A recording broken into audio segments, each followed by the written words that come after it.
कानून की बात तो एनडीए की सरकार में हो रही है। कानून का राज स्थापित है। कानून के मामले में किसी के साथ कोई पक्षपात और भेदभाव नहीं होता है। तो बोल रहे हैं कि दिल्ली क्राइम रेट बढ़ते जा रहा है। क्राइम रेट नहीं बढ़ते जा रहा है, क्राइम की संख्या भी घटी है और जो क्राइम करते हैं उन्हें किसी भी सूरत में बख्शा नहीं जाता है।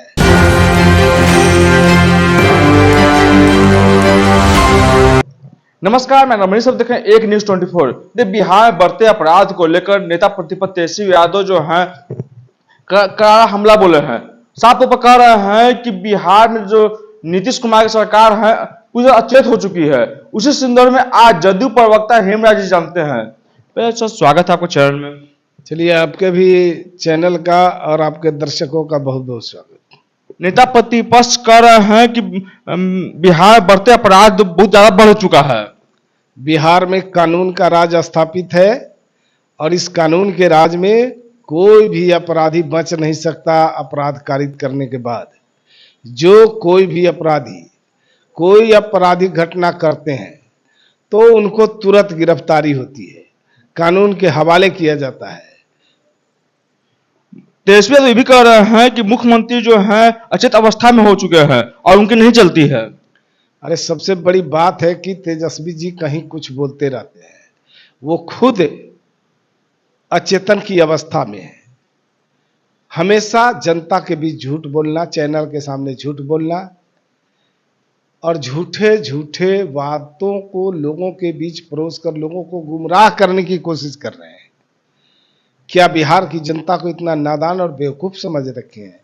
बिहार की जनता सब समझती है और कानून के राज में जो हो रहा है उसे भी देख रही है। और इनके पिता के शासनकाल में जो आपराधिक घटनाएं घटती थी और अपराधियों को सत्ता में बैठे हुए लोग बचाते थे सीएम हाउस से, जैसे कि इनके मामा श्री जी का कहना है कि सीएम हाउस से ही अपहरण जो होता था उसका सौदा होता था फिरौती का। तो इनकी बात क्या करें? जो अपराधी के लोगों को बचाने का काम किया हो, आज वो कानून की बात करता हो। कानून की बात तो एनडीए की सरकार में हो रही है। कानून का राज स्थापित है। कानून के मामले में किसी के साथ कोई पक्षपात और भेदभाव नहीं होता है। तो बोल रहे हैं कि दिल्ली क्राइम रेट बढ़ते जा रहा है। क्राइम रेट नहीं बढ़ते जा रहा है, क्राइम की संख्या भी घटी है और जो क्राइम करते हैं उन्हें किसी भी सूरत में बख्शा नहीं जाता है। वो पाताल में भी छिपे होते हैं तो यहाँ की पुलिस उसे ढूंढ कर बाहर निकालती है और कानून के हवाले करती है। आरजेडी के पास एक पोस्टर लगाया जाता है जिसमें महंगाई को लेकर बहुत निशाना साधा गया है।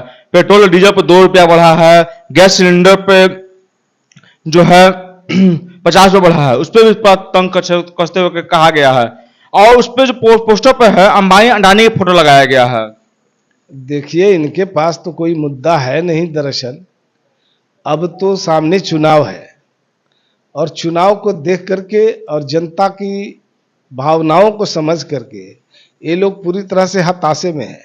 इन्हें एहसास हो चुका है कि 2025 के चुनाव में अब विपक्ष की भी कुर्सी बच नहीं सकती है, तो इसलिए ये लोग इधर उधर की बातें ज्यादा कर रहे हैं। यहाँ ये भी बोला जा रहा है कि नेता कि आरजेडी तरफ से भी बोला जा रहा है कि मेरी सरकार आएगी तो गैस रेट कम कर देंगे। अरे, तो इनकी सरकार आएगी तो गैस रेट कम कर देंगे? अरे, इनकी सरकार आएगी तो जो इन लोगों का जो कारनामा था, जो इन लोगों का चरित्र है, स्वभाव है, ये बिहार की जनता भी इस बात को समझती है कि जो परिवारवादी हो, वंशवादी हो और राजनीतिक भ्रष्टाचारी हो, वैसे लोगों पर क्या भरोसा है। इसलिए जनता भी इन्हें नकार चुकी है और आने वाले 25 के चुनाव में इनका विपक्ष का भी कुर्सी जा रहा है। एक आरजेडी के पास पोस्टर लगाया था, उसमें कहा था कि हाँ मैं कुर्सी कुमार हूं। और इसमें साथ तो अपने नीतीश कुमार को कहा था। नीतीश कुमार जी बिहार की तस्वीर और तकदीर बदलने का काम किए। पूरे दुनिया में लोग इन्हें क्लाइमेट लीडर और ग्लोबल थिंकर के रूप में जान रहे हैं, विकास पुरुष के रूप में जान रहे हैं। उनको सर्टिफिकेट लेने की उनसे जरूरत नहीं है। नीतीश कुमार काम की बदौलत जाने जाते हैं और काम के बदौलत ही नीतीश कुमार की पहचान है और काम करके ही बिहार की तस्वीर और तकदीर को बदला है और कई राज्यों से कई काम में बिहार काफी आगे निकल चुका है। तो आप सुन रहे थे जदयू प्रवक्ता हेमराज जी को, तो सारे प्रश्न का जवाब दिया। तमाम खबर देखने के लिए एक न्यूज़ 24 से बना है। धन्यवाद।